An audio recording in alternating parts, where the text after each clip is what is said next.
안녕하세요. 좋은 하루 보내세요. 저희 채널이 마음에 드셨다면 좋아요와 구독 부탁드려요. 여러분의 응원이 힘이 된답니다. 자, 이제 실화를 하나 들려드릴게요. 상상하실 수 있나요? 67의 어머니가 1,000만 원을 꺼내 온 가족의 해외 자유여행을 준비했습니다. 어머니는 여행 가는 날을 손꼽아 기다렸습니다. 생애 첫 해외여행이었습니다. 어떤 옷을 입을지까지도 한참을 고심하며 골랐습니다.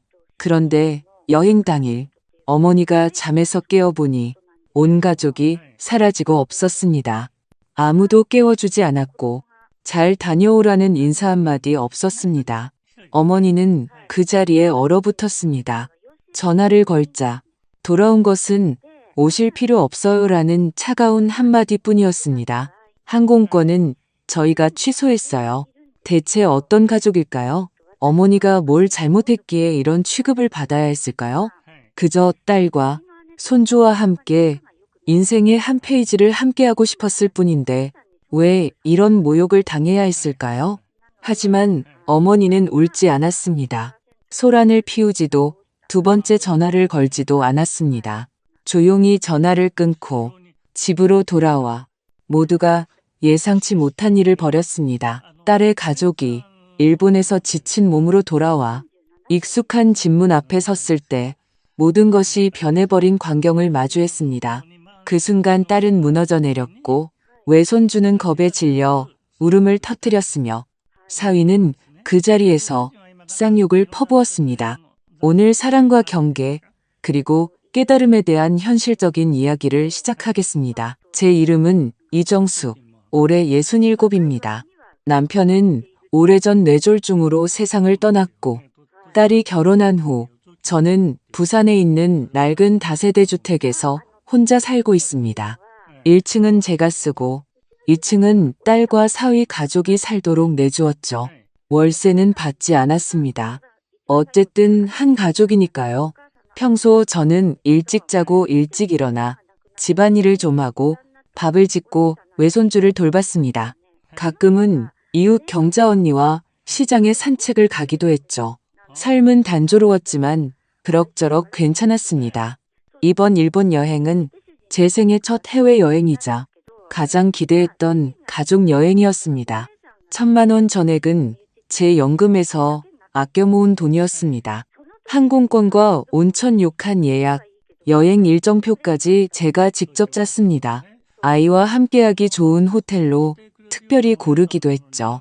이 여행을 위해 여권도 새로 만들고 일본어 단어도 몇 개 외웠습니다. 새 다운 점퍼도 하나 샀습니다. 짙은 보라색이었는데 복지관 친구가 아주 기품 있어 보인다고 했습니다.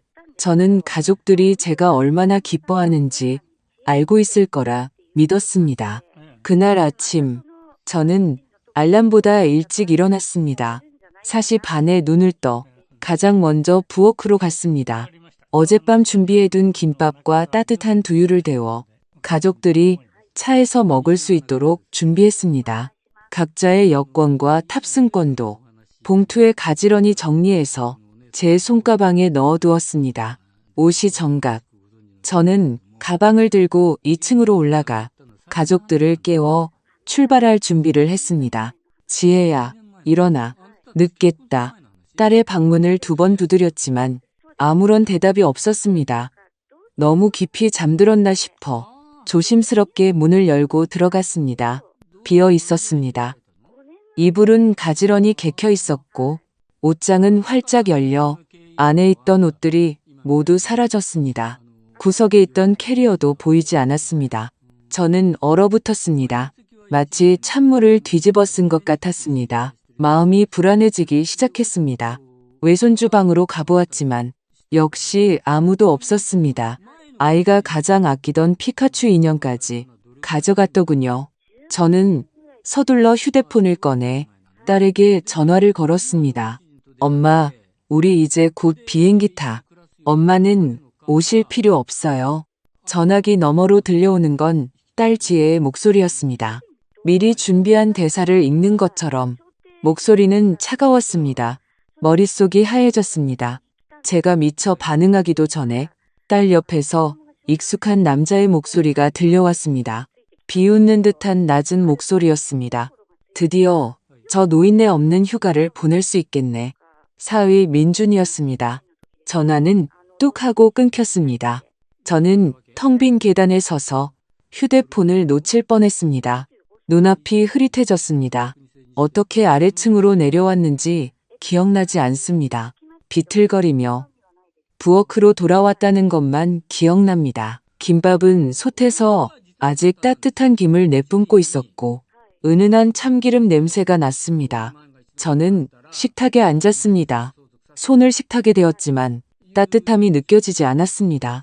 등골부터 손끝까지 한기가 스며드는 것만 같았습니다. 저는 휴대폰을 열었습니다. 혹시 오해일지도 모른다고, 어쩌면 공항에 먼저 간 것일지도 모른다고 생각했습니다. 하지만 항공권 상태는 환불 완료로 바뀌어 있었습니다. 환불금은 지정 계좌로 입금되었습니다. 눈앞의 글자가 저를 찌르는 건지 그들의 목소리가 더 가슴 아픈 건지 분간할 수 없었습니다. 제가 돈을 내고 제가 준비하고 제가 석 달을 기다렸는데 그들은 말 한마디 없이 저를 집에 남겨두고 떠났습니다. 마치 불필요한 짐을 버리듯이 말입니다. 얼마나 앉아 있었는지 모릅니다. 솥 안의 김밥은 이미 식었고 두유 표면에는 얇은 막이 생겼다는 것만 기억납니다. 저는 멍하니 세 개의 삼각김밥을 바라보았지만 머릿속은 걷잡을 수 없이 온갖 잡념으로 들끓었습니다. 어젯밤 손주가 김을 싫어할까봐 일부러 참치마요. 소를 넣고 김 없이 만든 특별한 꼬마김밥도 있었죠. 빨간 이쑤시개로 표시까지 해두었습니다. 아이는 이 맛을 가장 좋아했습니다. 할머니 김밥이 편의점 것보다 맛있다고 했었죠. 그런데 그들은 도둑처럼 몰래 도망가듯 저를 이 텅 빈 집에 버려두었습니다. 저는 부엌 서랍을 열어 여행 일정표를 꺼냈습니다. 제가 손으로 직접 쓴 것이었습니다.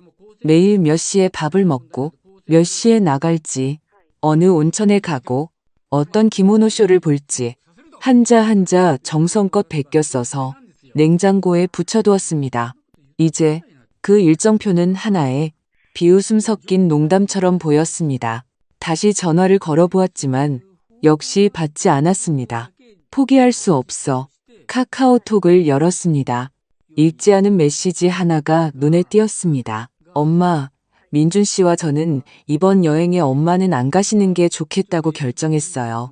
연세도 많으신데 장거리 여행은 힘드실 거고 혹시 무슨 일이라도 생기면 저희도 걱정되니까요. 항공권 환불 비용은 저희가 다 처리했고 돈도 다시 입금됐어요. 그냥 엄마가 저희에게 여행 보내주신 셈 칠게요. 엄마도 푹 쉬세요. 집문은 잘 잠갔어요. 그냥 엄마가 저희에게 여행 보내주신 셈 칠게요.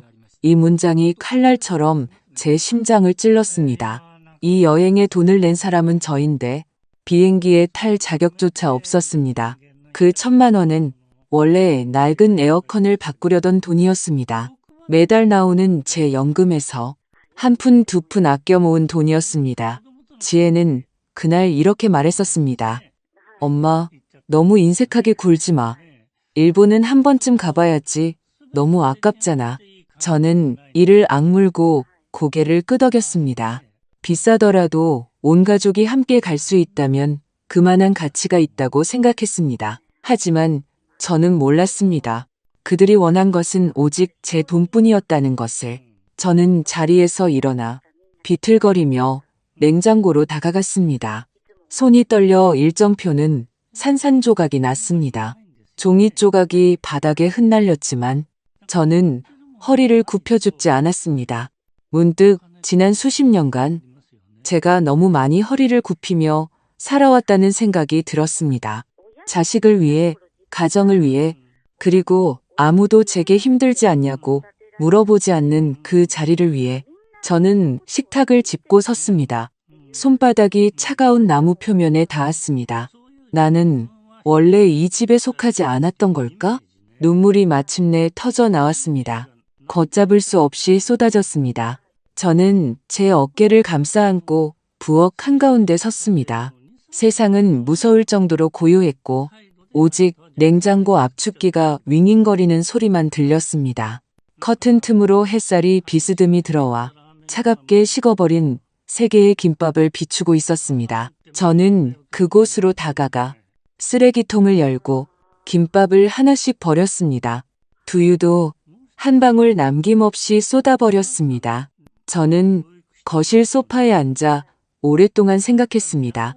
충동적인 결정이 아니었습니다. 수십 년 만에 처음으로 제가 어떻게 스스로를 현금 인출기로 만들었는지 처음부터 끝까지 되돌아보았습니다. 지혜는 어릴 때 참 착했습니다. 고등학교에 합격했을 때 제가 오토바이로 직접 데려다 주었죠. 나중에 아이가 서울에 있는 대학에 지원했을 때 저는 아픈 마음을 참고 아이를 기차에 태워보냈습니다. 매달 꼬박꼬박 생활비를 붙여주고 월세도 내주고 신용카드 대금과 학용품 비용까지 해결해 주었습니다. 대학 4년 동안 학비와 생활비만 합쳐도 거의 4천만 원이 들었습니다. 저는 한마디 불평도 하지 않았습니다. 심지어 아이가 졸업여행으로 홋카이도에 가고 싶다고 했을 때 항공권 절반을 보태주었습니다. 아이가 사위 민준이와 결혼하던 해 저는 1,000만 원짜리 두둑한 축의금을 냈고 결혼식 피로연 비용의 절반을 부담했습니다. 결혼식이 끝나고 아이가 돈을 아껴야 한다고 하자 제가 먼저 말했습니다. 그럼 들어와서 살아. 2층은 비워줄게. 저는 원래 잡동사니로 가득했던 방들을 하나씩 치우고 벽지를 새로 바르고 커튼도 교체했습니다. 마트에 가서 새 밥솥과 새 세탁기도 사다 놓았죠. 그때 사위의 통장 잔고는 거의 0에 가까웠습니다. 저는 아무 말도 하지 않았습니다. 사람들은 사위가 가난해도 인성만 좋으면 된다고 했습니다. 저는 그 말을 믿었습니다. 그들이 이사 온 후 단 한 푼의 월세도 낸 적이 없습니다. 전기세, 수도세, 가스비, 인터넷 요금 모두 제 카드로 결제되었습니다. 매달 전기세만 10만 원이 넘게 나왔지만 저는 못 본 척했습니다. 손주가 태어난 후에는 매달 30만 원씩 양육비를 보태주었고 가끔 더 주는 돈은 장부에 기록하지도 않았습니다. 아이가 예체능 학원에 다니고 싶다고 하면 제가 데리고 가서 음악 수업에 등록해주고 몰래 전자피아노도 한 대 사주었습니다. 지혜가 임신했을 때 저는 반년간 육아휴직을 내고 아이를 돌봤습니다. 아이가 태어난 후에는 매달 30만 원의 양육 보조금을 주었고 때로는 기저귀값, 분유값, 백일잔치 비용까지 제가 다 냈습니다. 손주가 3살 때 음악을 배우고 싶다고 하자 저는 바로 음악학원에 등록해주고 몰래 전자피아노를 사서 아이가 좋아하는 장난감인 척 선물했습니다. 엄마가 돈을 냈다는 사실은 알리지 않았죠. 저는 종종 자문했습니다. 나는 좋은 엄마일까? 훌륭한 할머니일까? 그때마다 제 대답은 최선을 다했다였습니다. 하지만 오늘 아침 저는 마침내 깨달았습니다. 제가 한 모든 일들이 그들 눈에는 은혜가 아니라 당연한 것이었다는 것을. 저는 제가 계산하지 않으면 그들이 고마워할 것이라 생각했습니다. 제가 참으면 그들이 철들 것이라 믿었습니다. 제가 양보하면 언젠가는 엄마 고마워요라고 말해줄 것이라 기대했습니다. 하지만 돌아온 것은 무엇이었나요? 말 한마디 없이 제 항공권을 취소해버린 그들과 전화기 너머로 들려온 드디어 저 노인네 없는 휴가를 보낼 수 있겠네 라는 말이었습니다. 오전 10시가 넘자 햇살이 거실 안으로 비스듬히 들어왔습니다. 저는 왜인지 모르게 갑자기 일어섰습니다. 마치 어떤 힘에 이끌려 앞으로 나아가는 것 같았습니다. 저는 방으로 들어가 서랍을 열었습니다. 손바닥이 조금 떨렸지만 멈추지 않았습니다. 저는 제 신분증과 체크카드 그리고 거의 사용하지 않던 신한카드, 신용카드를 꺼냈습니다. 그 순간 저는 망설이지 않았습니다. 저는 단 한 가지를 하고 싶었습니다. 그들이 영원히 작동할 것이라 당연하게 여겼던 이 현금 인출기를 꺼버리는 것이었습니다. 제가 신한은행 지점으로 들어갔을 때 손에는 여전히 신분증과 체크카드, 신용카드가 들려 있었습니다. 오전 10시 45분. 바깥 햇살은 뜨거웠지만 은행 안의 에어컨은 병원처럼 차가웠습니다. 저는 대기석에 앉아 번호표의 숫자를 바라보았습니다. 전자 스크린의 숫자들이 계속해서 깜박였고 기계적인 목소리가 1번 창구로 오십시오라고 안내했습니다. 저는 이 은행에서 카드를 만든 지 거의 20년이 되었습니다. 예전에는 지혜의 학비를 내주기 편해서 만들었고 나중에 아이가 결혼하자 제가 먼저 나서서 두 사람 모두에게 가족 카드를 만들어 주었습니다. 급한 일이 생겼을 때 제게 아쉬운 소리를 할 필요가 없도록 말입니다. 그때 저는 이렇게 말했습니다. 마음껏 써. 월말에 금액만 알려주면 내가 낼게. 지금 생각하니 참 우스운 일입니다. 이정숙 고객님, 다음 분, 이번 창구로 와주세요. 저는 심호흡을 하고 자리에서 일어나 창구로 갔습니다. 창구 뒤에는 젊은 직원이 정형화된 미소를 띤 채 앉아 있었습니다. 안녕하세요. 오늘 어떤 업무를 도와드릴까요?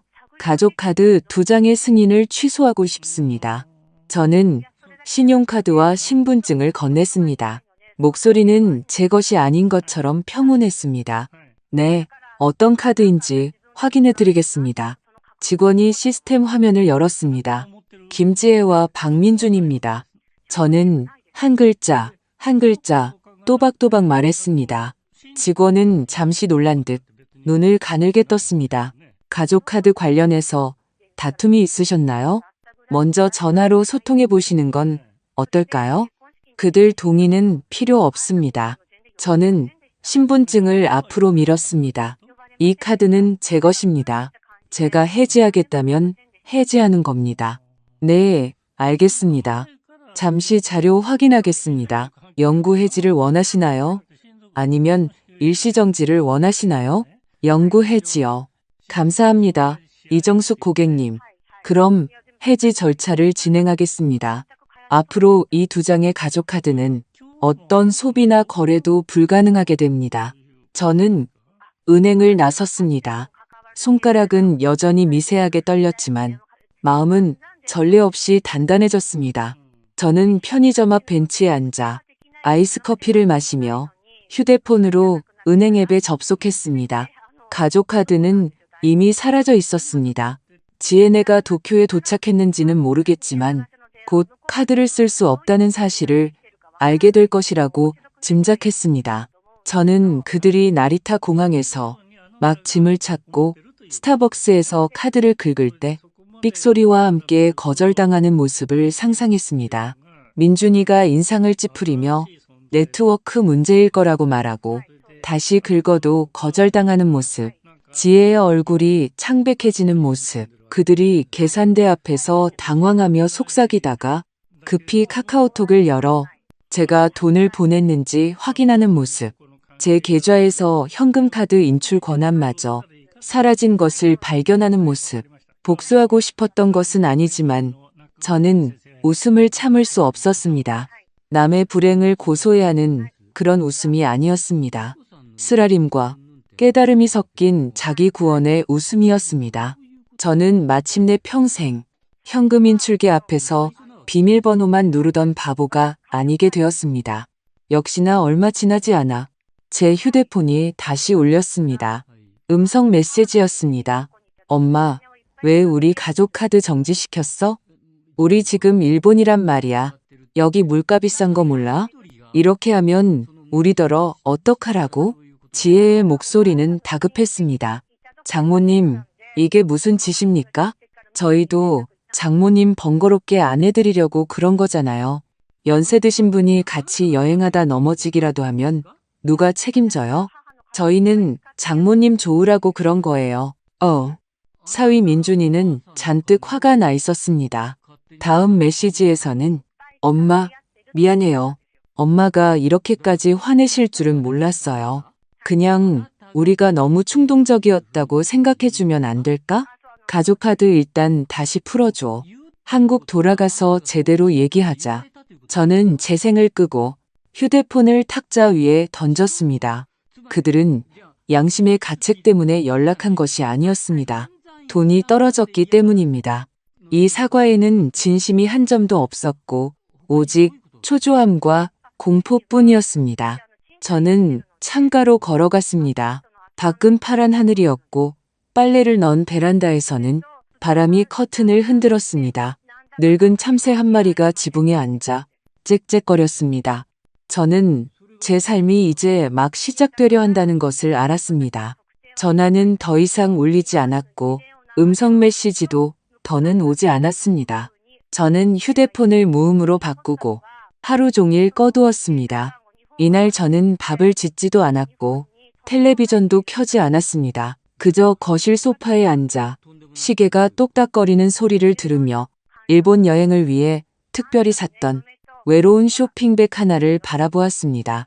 안에는 새 옷과 압축 수건, 여행용 칫솔 세트, 그리고 짙은 남색의 양모 목도리가 들어있었습니다. 저는 원래 나리타 공항에 도착한 새벽에 이 목도리를 두르고 가족들과 함께 기념사진을 찍고 싶었습니다. 저는 그 쇼핑백을 버리지 않았습니다. 다만 방 가장 깊숙한 옷장 안으로 옮겨놓고 문을 닫아 다시는 보지 않았습니다. 저는 1층을 청소하기 시작했습니다. 그곳은 그들 세 식구의 생활 공간이었습니다. 너무 오랫동안 발을 들여놓지 않았던 곳입니다. 오늘 저는 빗자루와 재활용 봉투를 겨드랑이에 낀 채 계단을 올랐습니다. 청소를 하기 위해서가 아니었습니다. 제가 얼마나 많은 제 것이 아닌 책임들을 제 어깨에 계속 짊어지도록 내버려뒀는지 똑똑히 보기 위해서였습니다. 그들은 떠나기 전 분명히 계획적이었던 것 같습니다. 침실 서랍은 모두 비어 있었고 옷장은 깨끗하게 정리되어 있었습니다. 심지어 샴푸까지 가져갔습니다. 책상 위에는 먹다 남은 감자칩 한 봉지와 전원이 켜진 채인 태블릿 PC만 덩그러니 놓여 있었습니다. 저는 그것들을 건드리지 않고 베란다로 갔습니다. 그곳은 예전에 제가 빨래를 널던 곳이었습니다. 지금은 아이의 장난감과 사위의 맥주 상자, 그리고 낡은 운동화 몇 켤레로 가득 차 있었습니다. 저는 하나씩 그 물건들을 치웠습니다. 상자에 담을 수 있는 것은 담고 담을 수 없는 것은 커다란 검은 쓰레기 봉투에 넣어 입구를 단단히 묶어 계단 입구에 두었습니다. 저는 서두르지도 화내지도 않았습니다. 그저 땀을 닦으며 마음속으로 계속해서 되뇌었습니다. 이것도 내 집이야, 정수가. 그들의 것이 아니야. 저는 아래층 제 방으로 돌아와 서랍에서 얇은 종이봉투 하나를 꺼냈습니다. 안에는 제가 그동안 받아온 모든 상품권이 들어있었습니다. 교사 퇴직 선물, 동네 감사 선물, 신용카드 사은품 등 아까워서 쓰지 못하고 한 장 한 장 모아둔 것들이었습니다. 그때는 항상 가족들 생일이나 명절, 연말연시에 다 같이 모일 때 제대로 쓰려고 했습니다. 하지만 이제 저는 깨달았습니다. 이 한 장 한 장의 상품권이 마치 제 소리 없는 기다림 같았다는 것을. 이제는 아무도 응답하지 않는 기다림. 저는 전화를 들어 시청에 걸었습니다. 복지과에서 추천해준 무료 법률 상담 전화였습니다. 안녕하세요. 독거노인이 유언장을 수정하려면 어떻게 공증을 신청해야 하는지 알고 싶습니다. 전화기 너머의 여성분은 매우 친절했습니다. 한 단계 한 단계 절차를 설명해 주었고 저는 필기를 하며 고개를 끄덕였습니다. 그녀는 또한 가정 분쟁이 걱정된다면 별도로 부동산 사용 약정서 작성을 도와주는 서비스를 신청하여 미래의 집이 부당하게 점유되는 것을 막을 수 있다고 알려주었습니다. 저는 마치 옛날 칠판에 수업 준비를 하듯 매우 진지하게 필기했습니다. 글씨는 또렷하고 반듯했습니다. 전화를 끊은 후 저는 서둘러 유언장을 작성하러 가지 않았습니다. 먼저 쪽지 하나를 써서 집 앞 우편함에 붙였습니다. 본주택은 방문객의 입주를 중단합니다. 두고 가신 물건이 있다면 다음 주 금요일까지 연락하여 찾아가시기 바랍니다. 기한이 지나면 폐기물로 간주하여 처리합니다. 그러고 나서 저는 지하 창고에 있던 큰 종이 상자를 꺼냈습니다. 상자를 열자 제가 그동안 그들을 위해 보관해온 결혼 증명서, 사본, 아이 출생 증명서, 각종 고지서, 보험증권 사본, 그리고 저조차도 언제부터 보관했는지 잊어버린 것들이 들어있었습니다. 저는 하나씩 골라내어 그들의 것을 모두 다시 봉투에 담아 현관 옆 작은 나무 수납장에 넣었습니다. 수납장 위에는 김지혜, 박민준, 박준우 세 사람의 이름을 붙였습니다. 저는 그들이 돌아올 것이라 생각하지도 돌아오길 바라지도 않았습니다.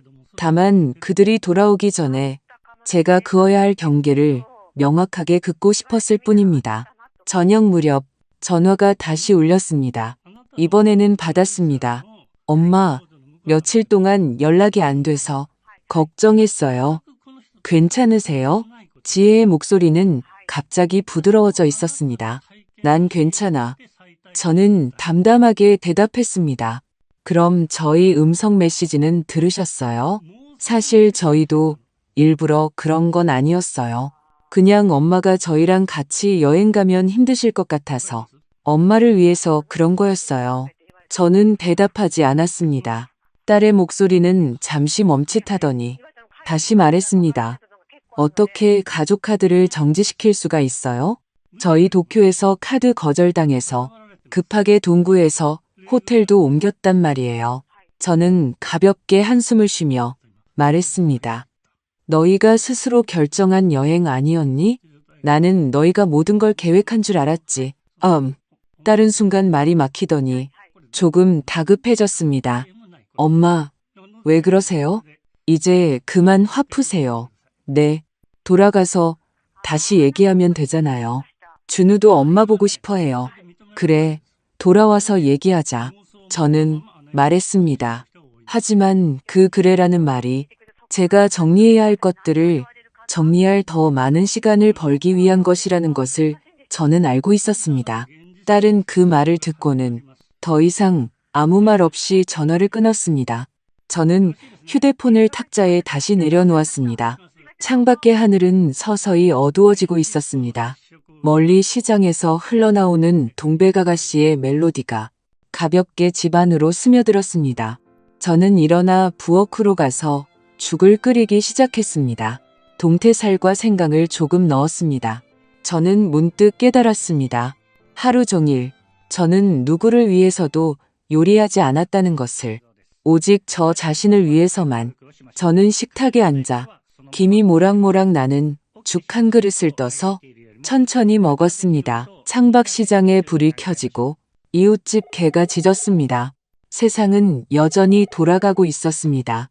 다만 마침내 아무도 저를 공짜범으로 여기지 않았고 제가 잠든 사이에 제 것을 훔쳐가는 사람도 없었습니다. 새벽녘, 저는 마침내 제자리에 다시 앉았습니다. 다음 날 아침, 시장에서 장을 보다가 주민센터를 지나게 되었습니다. 게시판 앞에 서서 잠시 더 들여다보았습니다. 왼쪽 하단에 분홍색 전단지 한 장이 붙어 있었습니다. 어르신 무료 법률 상담, 매주 수요일 오전, 부산시 변호사회 소속 변호사 상담 제공. 오늘이 마침 수요일이었습니다. 저는 장바구니를 든 채 30초 정도 서 있다가 몸을 돌려 안으로 들어갔습니다. 1시간을 기다린 끝에 제 차례가 되었습니다. 제 앞에는 30대로 보이는 여자 변호사가 앉아 있었습니다. 머리는 포니테일로 묶고 얇은 테 안경을 쓴 채 진지한 표정으로 제 이야기를 듣는 모습이었습니다. 유언장을 고치고 싶습니다. 저는 돌려 말하지 않고 바로 본론을 꺼냈습니다. 그녀는 고개를 끄덕이며 몇 가지 기본 정보를 묻기 시작했습니다. 저는 하나씩 대답했습니다. 목소리는 평온했고 마치 예전에 교장실에서 면담을 받던 때와 같았습니다. 현재 재산은 대략 어떻게 되시나요? 자가로 소유한 다세대 주택 한 채와 약간의 저축이 있고 주로 월 연금으로 생활합니다. 자녀 명의로 등기된 부동산이 있나요? 없습니다. 하지만 그들이 제 집 2층에 살고 있습니다. 임대 계약서는 없고요. 미래에도 그들이 계속 거주하기를 원하시나요? 아니요. 저는 잠시 말을 멈추고 그녀를 바라보았습니다. 그들이 이사 나가기를 바랍니다. 김 변호사는 전혀 놀라지 않고 그저 조용히 고개를 끄덕였습니다. 만약 미래에 그들이 소위 말하는 거주권이나 장기간 사용권을 주장할까 걱정되신다면 공식적인 유언장과 함께 주택사용 성명서를 작성하시는 것을 권해드립니다. 부동산이 현재 자가 사용 목적으로만 쓰이며 미래의 증여나 상속의 대상이 아님을 명시하는 것입니다. 저는 펜을 들어 그녀가 말하는 것을 한 글자도 빠짐없이 종이에 적었습니다. 그녀는 계속해서 말했습니다. 사후에 효력이 발생하는 것을 원치 않으신다면 공증인을 자택으로 모셔서 사용동의 배제에 관한 법률 문서를 작성할 수도 있습니다. 이렇게 하면 설사 누군가 이의를 제기하더라도 법적 근거가 없습니다. 그녀는 명확하게 설명했고 저는 잘 알아들을 수 있었습니다. 저는 고개를 끄덕이며 말했습니다. 저는 그들이 제 집을 팔아 차나 텔레비전을 사는 것을 원치 않습니다. 나중에 손주를 데리고 와서 가족애를 연기하는 것도 원치 않고요. 저는 충분히 연기했습니다. 김 변호사는 가볍게 미소 지었지만 소리는 내지 않았습니다. 믿을 만한 공증인을 한 분 배정해서 자택으로 방문해 상황을 확인하도록 하겠습니다. 서명 시에는 2명의 증인이 동석하여 유언장이 법적 효력을 갖도록 할 것입니다. 그녀가 덧붙였습니다. 저는 감사 인사를 하고 사무실을 나섰습니다. 2다리가 납처럼 무겁게 느껴졌지만 그것은 무거움이 아니라 안정감이었습니다. 저는 시장으로 돌아갔습니다. 채소는 거의 다 팔리고 없었습니다. 저는 좌판 마지막 칸에서 동태 2마리를 샀습니다. 어제 먹었던 동태죽과 아직 남아있는 생강 맛이 생각났습니다. 집으로 돌아오는 길에 골목 어귀에서 이웃 경자 언니를 만났습니다. 정수가 며칠 동안 왜 안 보였어? 그녀는 소매를 걷어 올리며 직접 담근 무말랭이 한 봉지를 건넸습니다. 집에 좀 일이 있었어. 저는 담담하게 말했습니다. 그녀는 저를 한번 쳐다보더니 무언가 알아차린 듯 목소리를 낮추었습니다. 내가 말했잖아. 우리 시숙이 옛날에 우리 아빠 속여서 양도 계약서에 도장 찍게 해서 우리 집 논밭을 다 삼켜버렸어. 우리 엄마 임종 때도 얼굴 한번 안 비췄다니까. 친척이라는 게 그래. 필요할 땐 찾아오고 쓸모 없어지면 바로 등 돌리지. 저는 고개를 끄덕였지만 말은 하지 않았습니다.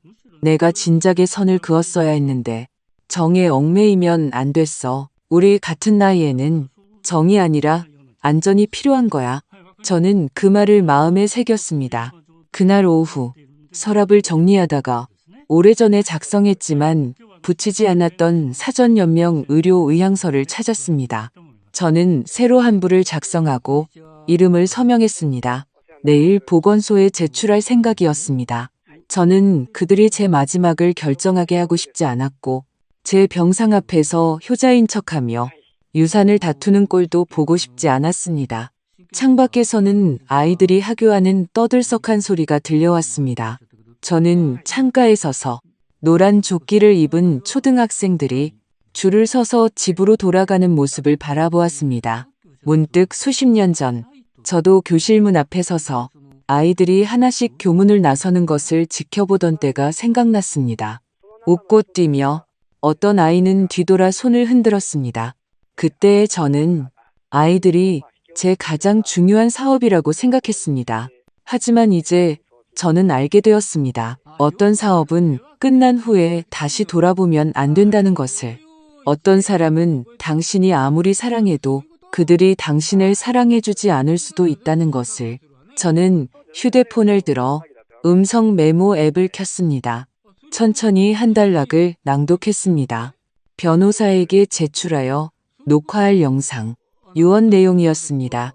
본주택의 소유권은 본인 이정숙이 전적으로 보유하며 양도, 증여 또는 사용권 공유 의사가 없음을 밝힙니다.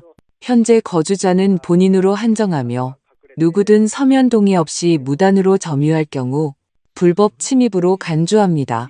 본인은 가족애를 이성적으로 대할 의향이 있으나 착취는 용납하지 않습니다. 저는 말을 마치고 저장 버튼을 눌렀습니다. 이 말에는 온정도, 눈물도, 비난도 없었습니다. 하지만 그것은 제가 처음으로 진정으로 제 자신을 위해 한 말이었습니다. 자물쇠를 바꾸는 일은 밤새 고민했습니다. 예전에는 자물쇠가 고장나면 가장 먼저 민준이에게 연락해서 수리해달라고 해야겠다고 생각했습니다.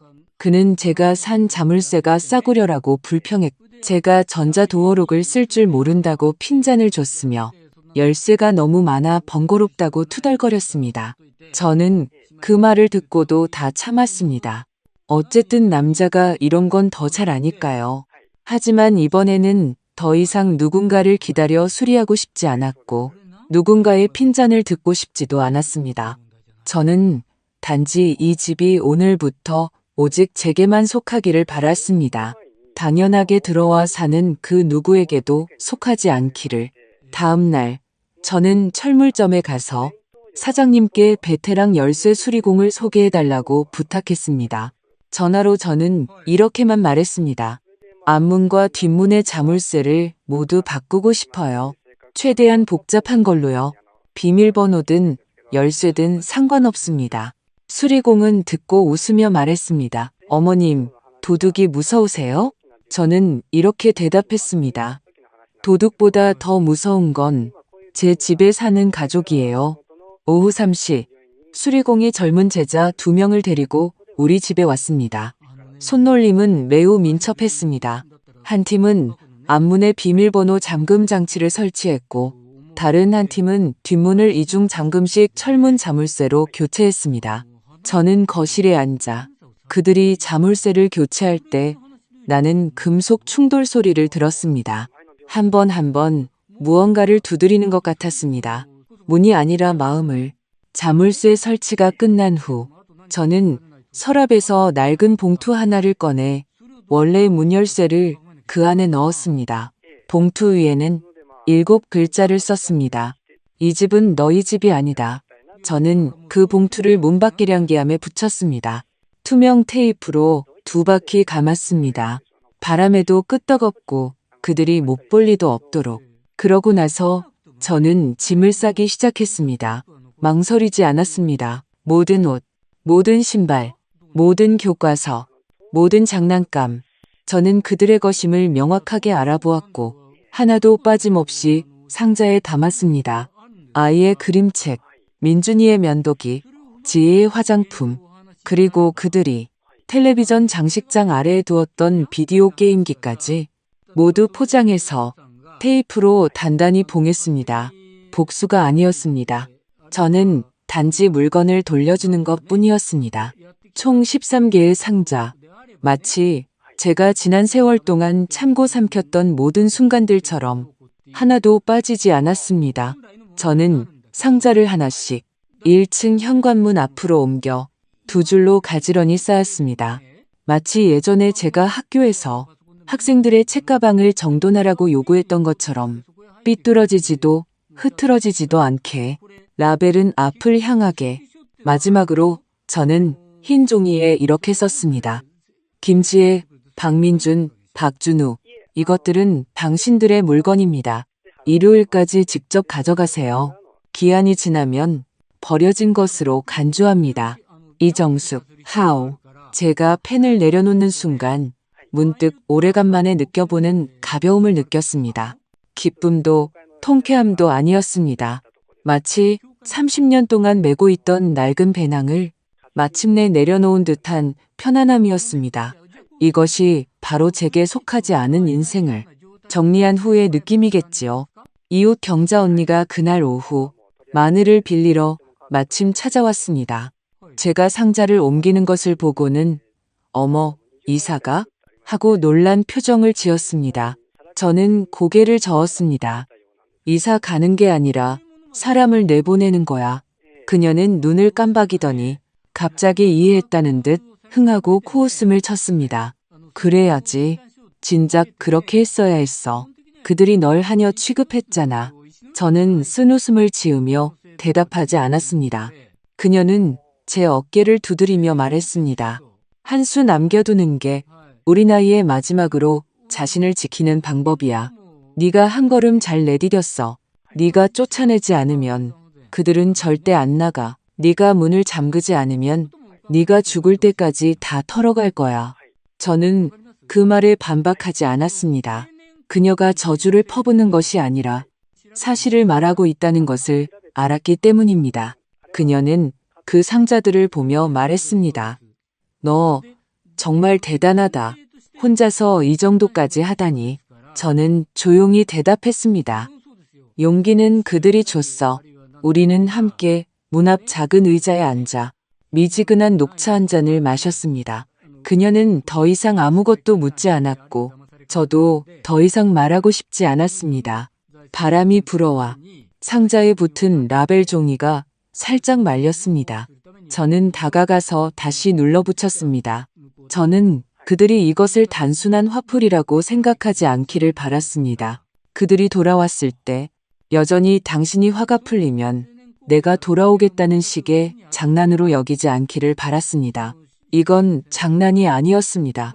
저는 정말로 그들을 환영하지 않았습니다. 다음 날 오전 10시 제가 빨래를 널고 있을 때 전화가 울렸습니다. 모르는 번호였습니다. 받지 않으려 했지만 손이 미끄러져 통화 버튼을 눌렀습니다. 여보세요? 이정숙 어머님 맞으시죠? 상대방의 목소리는 젊었고 약간 건들거리는 말투였습니다. 지혜나 민준이가 아니라는 것을 바로 알 수 있었습니다. 네, 맞습니다. 제가 대답했습니다. 아, 저는 민준이 친구인데요. 그냥 민수라고 부르세요.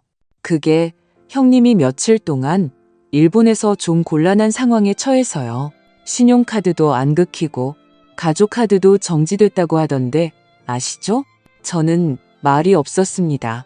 햇볕이 이마를 뜨겁게 달구었고 옷은 흔들리며 물방울을 떨어뜨렸습니다. 에이, 어머님도 연세가 있으신데 사소한 일 가지고 따님이랑 그렇게 싸우시면 안 되죠. 그거 손해인 거 아시잖아요. 지금 어머님이 카드 다시 풀어주시면 돌아와서 저희가 다 같이 앉아서 하어 얘기하면 되잖아요. 껄끄럽게 만들지 마시고 집안 망신은 시키지 말아야죠. 안 그래요? 그의 목소리는 더욱 부드러워졌고 웃음기마저 섞여 있었습니다. 마치 제가 사탕을 달라고 조르는 아이처럼 취급하는 것 같았습니다. 저는 옷걸이에 걸린 마지막 옷을 줄에 걸고 나서야 입을 열었습니다. 당신은 그들의 친구지. 내 사람이 아니에요. 말 조심하세요. 어머님, 그렇게 나오시면 좀 곤란한데요. 따님이잖아요. 친딸. 그런데 사람을 쫓아내고 자물쇠까지 바꾸고 이거 소문나면 어머님 체면이 서겠어요? 걱정해줘서 고마운데요. 내 체면은 내가 알아서 챙길게요. 제 목소리는 평온했고 마치 오늘 비가 온다고 말하는 것 같았습니다. 전화기 저편은 잠시 침묵하더니 갑자기 목소리가 변했습니다. 어조는 낮아졌고 약간의 위협적인 기운이 감돌았습니다. 제가 어디서 일하는지 아세요? 제 형님들이 서면에서 가게를 하거든요. 어머님이 다세대 주택, CCTV도 없고 방범창도 없던데 어느 날 갑자기 누가 유리창 깨고 전선 훔쳐가도 경찰에 신고해도 늦을 거예요. 그가 말을 마치자마자 저는 바로 전화를 끊었습니다. 1분 후 저는 110에 전화를 걸었습니다. 신고 내용은 한 글자도 빠짐없이 적었습니다.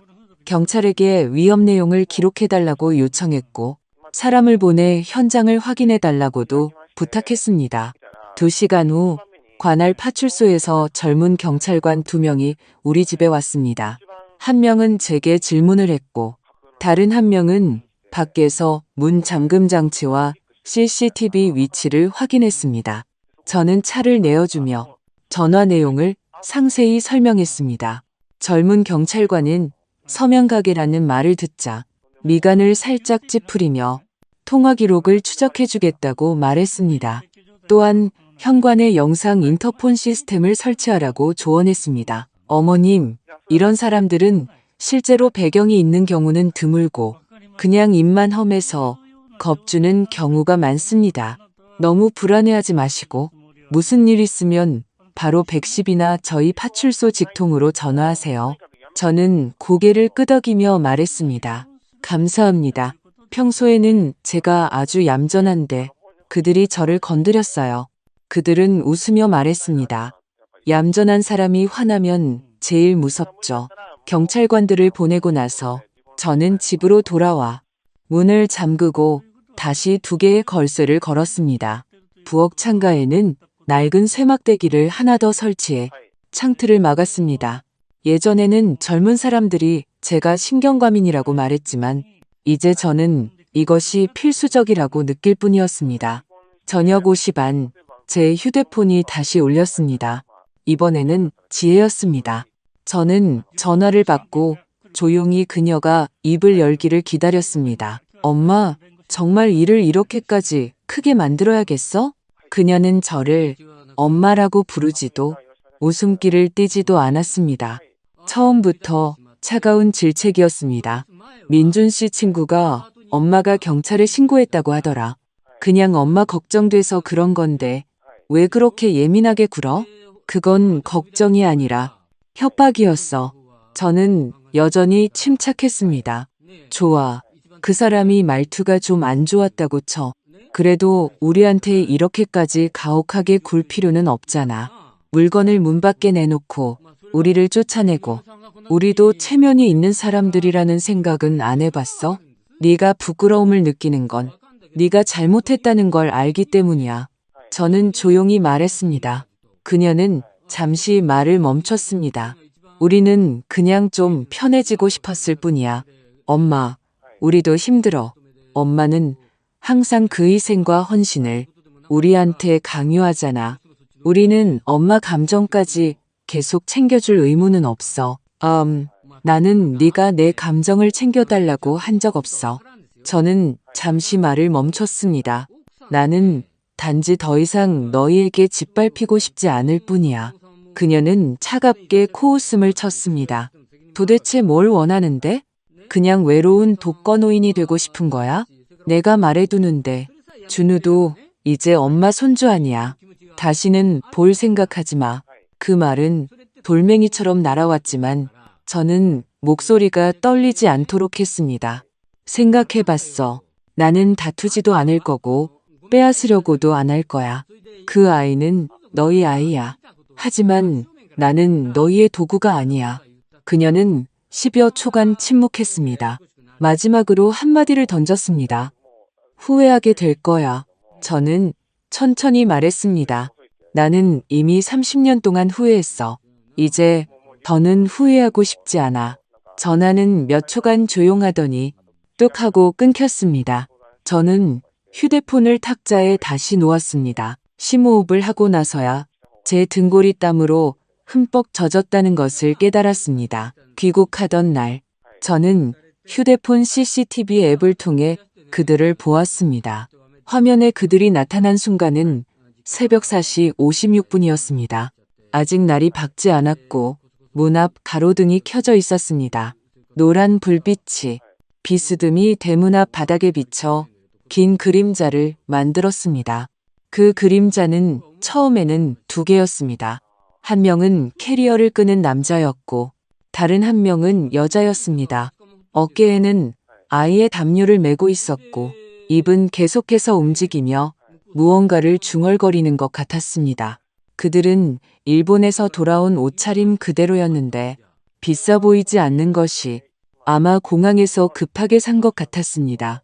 민준이의 다운 점퍼는 구겨진 채 어깨에 걸쳐져 있었고 발밑에 운동화에는 흙이 묻어 있었습니다. 지혜는 준우를 데리고 뒤따라 걸었고 아이는 아직 하품을 하며 손에는 그 피카츄 인형을 안고 있었습니다.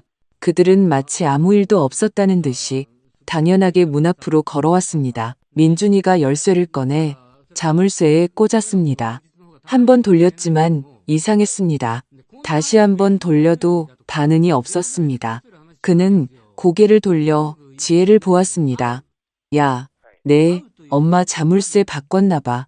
지혜의 얼굴이 순식간에 변했습니다. 그럴 리가. 그럴 배짱이 어딨어. 그녀는 열쇠를 받아 몇 번 시도했지만 들어가지 않았습니다. 그녀는 몸을 숙여 자물쇠를 자세히 보았고 문에 붙어 있는 흰 종이를 발견했습니다. 사유지, 관계자 외 출입 금지. 그 스티커 아래에는 제가 쓴 7글자가 차갑게 붙어 있었습니다. 이 집은 너희 집이 아니다. 저는 침실 침대가에 앉아 작은 휴대폰 화면을 보며 아무 말도 하지 않았습니다. 화면 속에서 지혜의 움직임이 갑자기 커졌습니다.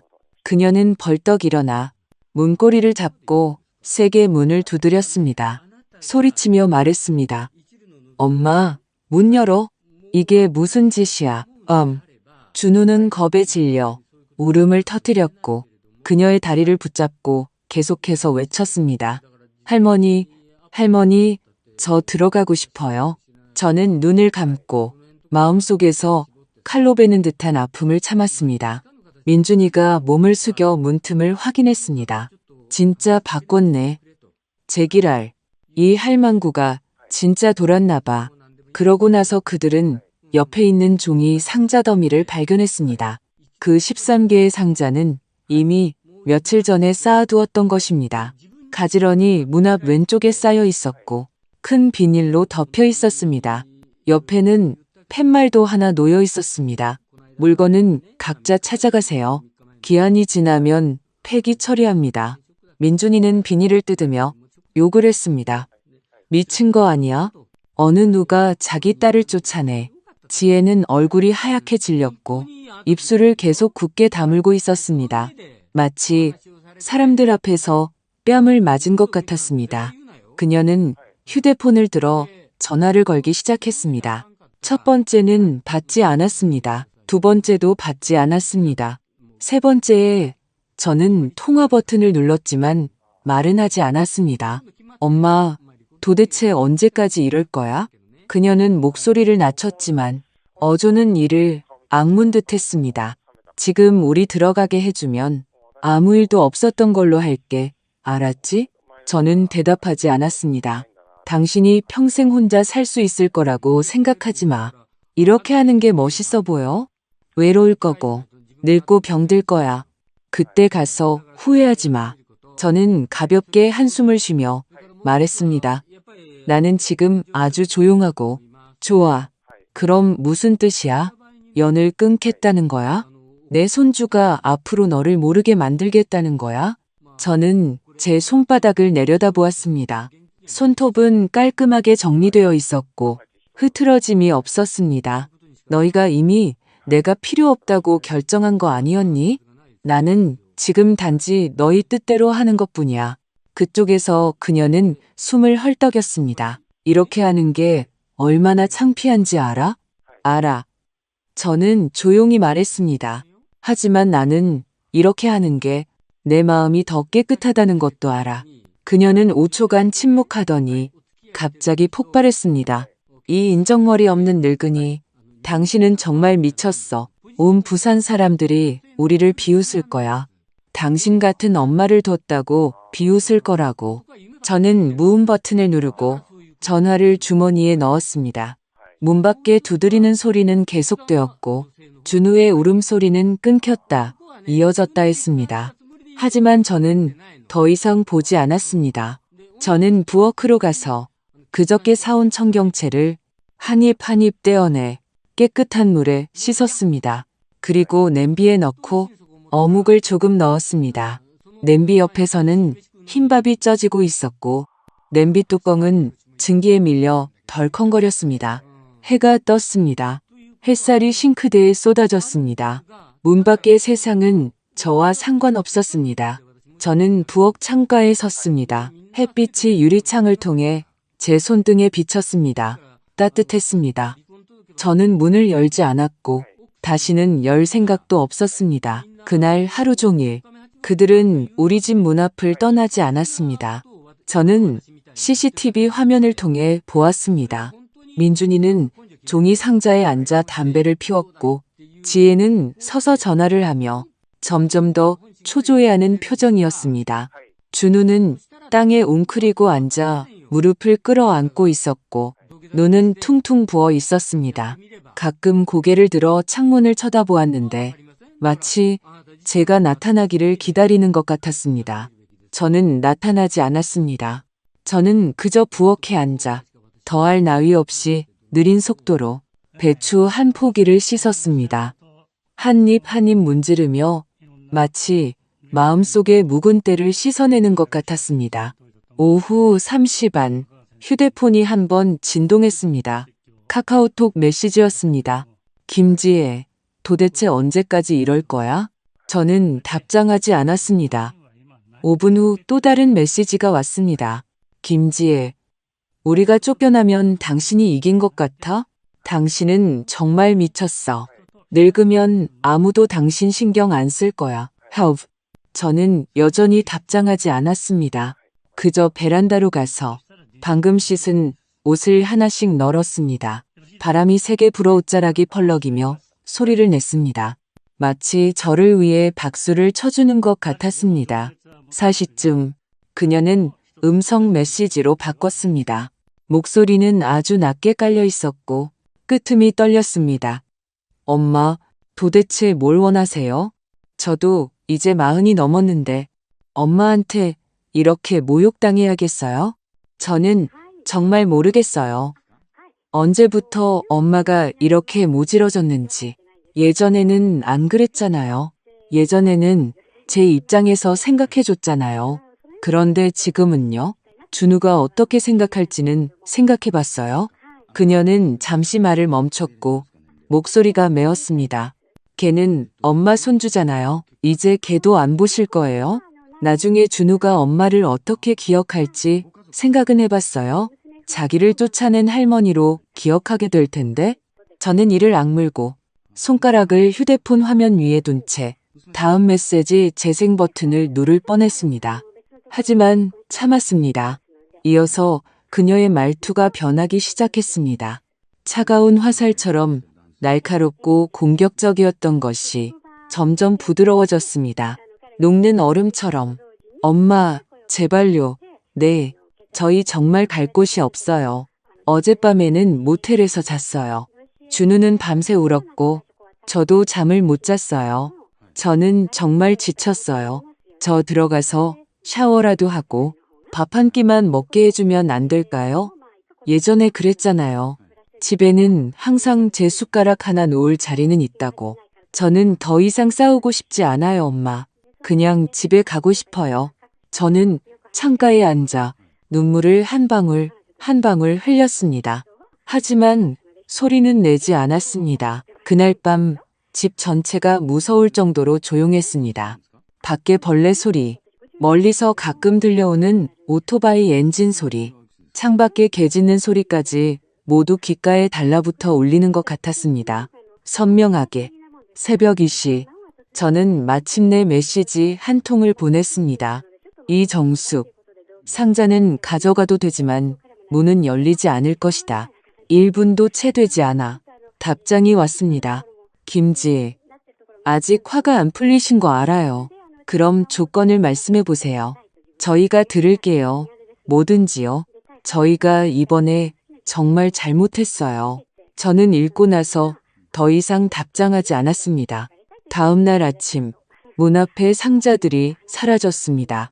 CCTV 화면에는 새벽 6시 그들이 택시 한 대를 부른 모습이 찍혔습니다. 민준이는 상자를 옮기며 욕을 했고 지혜는 아무 말도 하지 않았습니다. 준우는 아직 자고 있었고 그녀의 등에 기댄 채 머리를 옆으로 기울이고 있었습니다. 그들이 차에 타기 전 지혜가 뒤를 돌아 집을 한번 쳐다보았습니다. 눈빛에는 분노도 원망도 없었습니다. 오직 피곤함만이 가득했습니다. 저는 화면을 끄고 방으로 돌아가 휴대폰을 잘 두었습니다. 부엌으로 가서 계란 2개를 삶고 흰죽 한 솥과 장아찌 한 접시를 차려 앉아서 밥을 먹었습니다. 그날 정오 우편 배달부가 편지 한 통을 가져왔습니다. 봉투에는 우리 집 주소가 적혀 있었고 글씨는 익숙했지만 흐트러져 있었습니다. 저는 거실에 앉아 편지를 뜯으며 몇 번 심호흡을 했습니다. 지혜가 쓴 것이었습니다. 엄마, 지금 저를 무척 미워하시겠죠? 아마 저는 정말 그래도 쌀 거예요. 며칠 동안 많은 생각을 했어요. 예전에 엄마가 저를 위해 해주셨던 일들, 저는 한 번도 진지하게 기억한 적이 없었어요. 엄마가 돈을 쓰고 밥을 하고 아이를 돌봐주고 집을 내어주신 것까지 저는 모두 엄마가 당연히 해야 할 일이라고 생각했어요. 그런데 이제야 깨달았어요. 저는 단 한 번도 엄마에게 힘들지 않으세요? 라고 물어본 적이 없다는 걸요. 죄송해요. 엄마가 쉽게 저를 용서하지 않으실 거라는 걸 알아요. 그래서 당장 저희를 다시 받아달라고 기대하지도 않아요. 다만 이걸 알려드리고 싶었어요. 준우가 저에게 할머니가 이제 나를 싫어해? 라고 물었을 때 제 마음은 정말 부서지는 것 같았어요. 엄마, 만약 나중에 괜찮으시다면 아주 가끔이라도 저희가 집에 돌아가서 밥 한 끼 먹을 수 있게 해주신다면 준우가 정말 기뻐할 거예요. 저는 엄마의 뜻을 따를게요. 다만 몸 조심하세요. 지혜 올림. 저는 편지를 접어 서랍에 넣었습니다. 아무 말도 하지 않았습니다. 저는 이 편지에 감동해서 눈물을 흘리지도 그들을 찾으러 뛰쳐나가지도 않았습니다. 저는 그저 소파에 앉아 천장을 올려다보며 바람이 커튼을 흔드는 소리를 들었습니다. 이 폭풍은 확실히 지나갔습니다. 하지만 그것이 남긴 것은 화해가 아니라 거리였습니다. 저는 그들을 미워하지 않습니다. 하지만 저는 다시는 문을 열어 그들이 마음대로 들어오게 하지 않을 것입니다. 저는 이제부터 거리를 두고 그들을 사랑하기로 결심했습니다. 제가 준우를 아끼지 않는 것도 손주가 보고 싶지 않은 것도 아닙니다. 하지만 저는 마침내 깨달았습니다. 어떤 사랑은 바닥 없는 선을 그어서는 안 된다는 것을. 저녁 식사 때 저는 혼자 무국을 끓였습니다. 흰밥에 두부를 곁들여 경자 언니가 문을 두드렸습니다. 이웃 몇 명과 독서 모임을 하려는데 같이 가겠냐고 물었습니다. 저는 웃으며 말했습니다. 언니, 나 머리 좀 감고 갈게. 오늘 마침 시간이 있네. 이것은 아주 오랜만에 제가 누가 나를 필요로 해서가 아니라 나에게 시간이 있어서 외출하는 첫 번째였습니다. 예전에는 계절을 잘 구분하지 못했습니다. 그저 1년이 덥고 습하고 더 덥고 비 오는 몇 가지 온도로만 느껴졌습니다. 하지만 지금은 바람의 질감이 다르다는 것을 느낄 수 있습니다. 아침 바람은 깨끗하고 오후 바람은 밤 냄새를 머금고 있으며 저녁 바람은 말로 표현할 수 없는 안정감을 줍니다. 집은 마침내 조용해졌습니다. 1층은 넓고 환해졌습니다. 저는 가구를 재배치했습니다. 원래 손주 장난감으로 가득했던 작은 탁자를 구석으로 옮기고 그 자리에 1인용 독서 테이블을 놓았습니다. 테이블 위에는 황동색 작은 스탠드와 예전에 다 읽지 못했던 이미자 자서전, 그리고 새로 산 돋보기 안경을 두었습니다. 부엌도 다시 정리했습니다. 자주 쓰지 않는 큰 솥들을 치우고 국솥 하나와 전기밥솥 하나만 남겼습니다. 냉장고는 더 이상 남들의 입맛으로 채워지지 않습니다. 오직 제가 좋아하는 것들만 있습니다. 두부, 미나리, 참치캔, 김치, 언두부, 냉동실에는 제가 직접 소분해둔 닭뼈 육수가 들어있습니다. 이것이 지금의 저입니다. 누구를 위해 준비하지 않고 누가 돌아오기를 기다리지 않습니다. 매일 아침 저는 일어나면 먼저 창문을 열어 환기시키고 따뜻한 차 한 주전자를 끓입니다. 라디오를 들으며 아침을 먹습니다. 가끔은 골목 어귀의 아침 식당에 가서 같은 창가 자리에 앉아 거리를 오가는 사람들을 구경합니다. 사장님은 제 이름을 알고 계란 프라이를 하나 더 주며 말합니다. 이 선생님, 오늘 안색이 참 좋으시네요. 저는 웃으며 고개를 끄덕이고 대답합니다. 요즘 잠을 잘 자서요. 오후에는 종종 경자 언니와 함께 주민센터에 갑니다. 일본어 초급반에 등록했는데 나중에 혼자 일본의 벚꽃을 보러 가기 위해서라고 말했습니다. 언니는 저를 동네 부녀회에도 끌어들여 매주 돌아가며 음식을 만들어 먹고 이야기를 나눕니다. 어느 날 우리는 센터에서 전골을 먹고 있었습니다. 이웃집 아주머니가 막걸리를 좀 마시더니 갑자기 저를 보며 말했습니다. 정수가, 너 요즘 달라졌어. 걸음걸이에 기운이 넘쳐. 저는 그 말에 얼굴이 붉어졌지만 마음속으로는 왠지 모르게 감동했습니다. 제가 젊어졌다는 말이 아니라 제가 정말로 마침내 바로 섰다는 느낌이 들었기 때문입니다. 저는 휴대폰으로 사진 찍는 법도 배우기 시작했습니다. 제 화분과 책, 그리고 하늘의 구름을 찍습니다. 가끔은 사진을 옛 동료들의 카톡 단체방에 올립니다. 그들은 이모티콘을 한 줄 보내며 말합니다. 이 선생님, 퇴직 생활을 누구보다 멋지게 보내시네요. 한 번은 제가 이렇게 답장했습니다. 저는 단지 제 삶을 제게 돌려줬을 뿐이에요. 그날 밤, 저는 베란다에 앉아 밤하늘이 서서히 온 세상을 덮는 것을 바라보았습니다. 문득 자전거 한 대가 골목 어귀에서 들어오는 것을 보았습니다. 지혜였습니다. 그녀는 예전에 제가 사준 중고 자전거를 타고 있었습니다. 뒷좌석에는 준우가 없었습니다. 그녀는 길 건너편에 멈춰 섰습니다. 초인종을 누르지도 가까이 다가오지도 않았습니다. 그저 조용히 서서 제 쪽을 바라보았습니다. 저는 일어나지도 아래층으로 내려가지도 않았습니다. 그저 의자에 앉아 그녀와 텅 빈 거리를 사이에 두고 서로 눈을 마주쳤습니다. 그녀는 사과하러 온 것 같지도 싸우러 온 것 같지도 않았습니다. 그저 제가 아직 여기 있다는 것을 확인하고 싶은 것 같았습니다. 그녀는 몇 초간 서 있다가 고개를 끄덕이고는 몸을 돌려 자전거를 타고 떠났습니다. 저는 손을 흔들지도 슬퍼하지도 않았습니다. 저는 그저 고개를 돌려 베란다에 있는 난초 화분을 보았습니다. 경자 언니가 지난주에 가져다 준 것인데 활짝 피어 있었습니다. 비가 내리기 직전의 하늘 구름처럼 보라색이었습니다.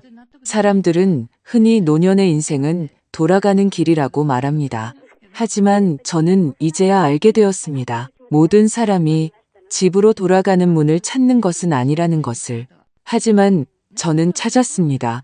저는 저 자신만의 집을 찾았습니다. 이 다세대 주택뿐만 아니라 더 이상 비굴하지 않고 버려질까 두려워하지 않으며 모든 일에 좋다고 말하지 않는 자기 자신을. 지금 생각해보면 과거에 제가 저항하고 싶지 않았던 것도 화가 나지 않았던 것도 아닙니다.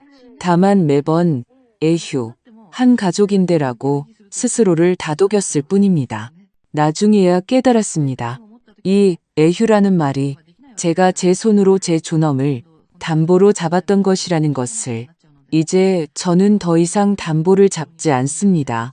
저는 이 경험을 통해 평생 잊지 못할 3가지 교훈을 얻었습니다. 첫째, 바닥 없는 헌신은 사랑이 아니라 상대방이 한술 더 뜨게 만드는 기회일 뿐이다. 예전에는 사랑이 희생이라고 생각했습니다. 그들을 위해 돈을 감당하고 피로를 감당하고 불만을 감당했습니다. 그들이 힘들지 않다면 제가 좀 더 힘든 건 괜찮다고 생각했습니다. 결과적으로 그들은 제가 등에 얼마나 많은 짐을 지고 있는지 전혀 보지 못했습니다. 나중에야 알게 되었습니다. 진정한 사랑은 무조건적인 애정이 아니라 거절할 줄 알고 그들에게 책임을 가르치는 것이라는 것을. 둘째, 집은 혈연관계가 있는 사람만 살 수 있는 곳이 아니라 당신을 존중하고 아껴주는 사람만이 머물 수 있는 곳이다. 피는 물보다 진하다고 하지만 그건 그들에게 양심이 있을 때의 이야기입니다. 혈연에만 의지하고 마음에 의지하지 않으면 집을 지탱할 수 없습니다. 저는 혼자 살 수 있지만 외롭지는 않을 것입니다. 제 지갑만 노리는 사람들 곁에 서 있기보다는 차라리 혼자 따뜻한 국을 마시며 구름이 피고 지는 것을 보는 편이 낫습니다. 셋째, 늦게나마 깨닫는 것이 평생 잠들어 있는 것보다 낫다. 67에야 깨달았으니 조금 늦었지만 만약 이번 결정을 하지 않았다면 남은 10년, 20년도 저는 그저 떠밀려 살았을 것입니다. 병상에 누워서까지 다른 사람을 걱정하면서요. 이제야 깨달았습니다. 진정으로 늙었을 때 곁에 누군가가 필요하다는 것은 자녀가 곁에 머무는 것이 아니라 당신 자신을 잃지 않는 것입니다. 뚜렷하게 살고 꼿꼿하게 사는 것. 인생의 마지막 이 길은 천천히 걷고 싶습니다. 오늘 이 일은 제가 그들을 쫓아낸 것이 아니라 제가 제 자신에게로 돌아온 것입니다. 아침 시장에 가서 시금치 한 단을 사고 서점에 가서 수필집 한 권을 사고 부엌에 들어가 따뜻한 국수 한 그릇을 만들고 제 집에서 앉아 진정으로 저 자신만을 위해 준비한 밥을 한 입 먹는 것. 억울함도 가식도 필요에 의해 지치는 피로도 없습니다. 그저 67의 한 늙은 여인이 자신이 살고 싶은 대로 살아가는 것. 어쩌면 평범하고 어쩌면 떠들썩하지 않지만 그것은 저의 왕국이고 저의 집이며 저의 삶입니다. 저는 더 이상 누구의 현금인출기도 아니고 누가 남아달라고 애원하지도 않습니다. 창밖에 바람이 딱 좋게 불어옵니다. 저는 조용히 창문을 닫고 음식을 식탁에 차립니다. 혼자서 한 그릇, 한 입. 저는 마침내 편안하게 밥을 먹습니다. 여러분은 이 이야기를 어떻게 생각하시나요? 한 어머니가 평생을 가족을 위해 모든 것을 바쳤지만 결국 새벽에 깨어났을 때 자신의 딸과 사위에게 버려졌습니다. 마주 보고 하는 작별 인사 한마디조차 없었습니다. 어떤 사람은 그녀가 너무 무정하다고 말하고 어떤 사람은 그녀가 마침내 깨달았다고 말합니다. 이런 상황에서 여러분은 용서를 선택하시겠습니까? 아니면 단절을 선택하시겠습니까? 부모가 늙을 때까지 무조건적으로 헌신해야 한다고 생각하시나요? 가족애가 부담이 될 때 여러분은 어떻게 자신을 보호하시겠습니까? 우리가 나이가 들어감에 따라 유연해지는 법을 배워야 할까요? 아니면 경계를 긋는 법을 배워야 할까요? 혹은 그 둘 사이에 우리가 모두 간과하고 있는 중간길이 있을까요? 여러분의 생각을 아래 댓글에 남겨주세요.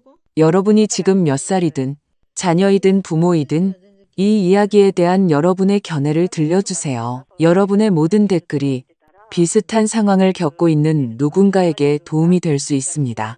영상 속의 실제 경험에 공감하신다면 구독 버튼을 누르고 여러분이 아끼는 가족과 친구들에게 공유해주세요. 저희는 계속해서 어르신들의 인생 속 실제 선택과 깊은 깨달음에 대한 더 많은 이야기를 나누겠습니다. 댓글을 남겨 여러분의 목소리를 들려주세요.